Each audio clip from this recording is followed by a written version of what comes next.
Co-presented by Vimal. बोलो जुबान केसरी. Petrol diesel जपून वापरा, इंधनाबद्दल पंतप्रधान मोदींचं मोठं आवाहन. तर भारतावर सुद्धा युद्धाचा परिणाम होत असल्याचं मोदींचं विधान.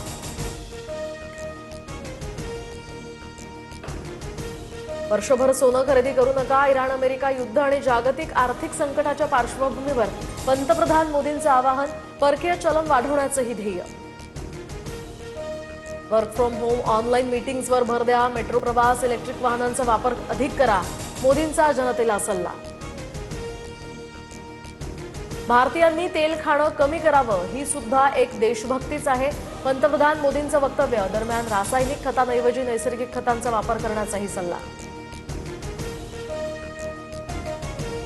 मुख्यमंत्री देवेंद्र फडणवीस आज दिल्ली दौऱ्यावर. दुपारी 12 वाजता होणाऱ्या CII परिषदेला मुख्यमंत्री फडणवीस हजेरी लावणार.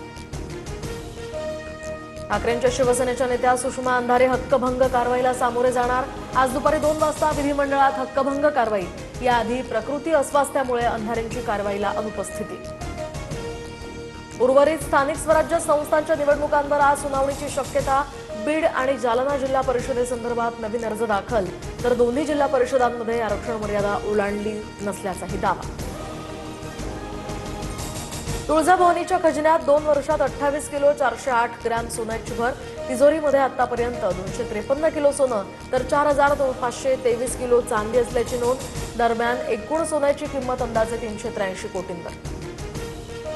मध्य महाराष्ट्र, मराठवाडा आणि विदर्भात आज तुरळक पावसाची शक्यता. काही ठिकाणी विजांच्या कडकडाटासह पाऊस पडणार, हवामान खात्याचा अंदाज. मान्सूनचं यंदा अंदमानात लवकर आगमन होणार, तर येत्या 2 दिवसातच बंगालच्या उपसागरात कमी दाबाचं क्षेत्र तयार होण्याची शक्यता.